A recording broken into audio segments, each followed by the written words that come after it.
પારડી બજારમાં બીમાર હાલતમાં મળેલા અજાણ્યા યુવકનું સારવાર દરમિયાન મોત. વલસાડ સિવિલ હોસ્પિટલમાં પ્રાથમિક તપાસમાં મૃત્યુનું કારણ બીમારી હોવાનું સામે આવ્યું.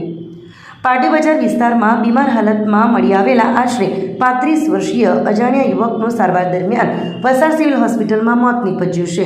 ઘટનાને પગલે પોલીસે અકસ્માત મોતનો ગુનો નોંધી મૃતકના વાલી વારસની શોધખોળ હાથ ધરી છે. મળતી માહિતી મુજબ પારડી બજારમાં ફૂટવેરની દુકાન ચલાવતા નાસિર હમીદ શેખે પોલીસને આપેલી જાણ મુજબ તારીખ 6 જુલાઈના રોજ સવારે તેમની દુકાન આગળ રોડ પાસે એક અજાણ્યો યુવક તાવથી ધ્રુજતો હાલતમાં જોવા મળ્યો હતો. ત્યારબાદ કોઈક અજાણ્યા વ્યક્તિએ 108 એમ્બ્યુલન્સને જાણ કરતા યુવકને સારવાર માટે વલસાડ સિવિલ હોસ્પિટલ ખસેડવામાં આવ્યો હતો.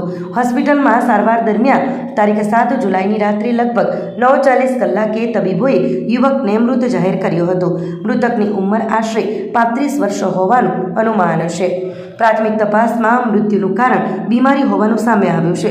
પોલીસે મૃતકની ઓળખ અને તેના વાલી વારસોને શોધવા માટે આસપાસના વિસ્તારોમાં તપાસ હાથ ધરી છે.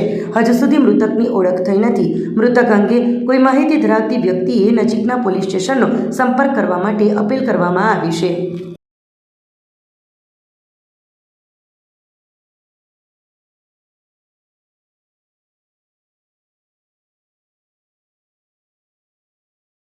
આપણી સંકલ્પ ન્યૂઝ ચેનલને સબસ્ક્રાઇબ અને લાઇક કરો. બેલ આઇકન દબાવો જેથી આવનાર ન્યૂઝ અપડેટ્સની નોટિફિકેશન આપના મોબાઈલ પર સૌથી પહેલા પહોંચે. Like, subscribe and share the video.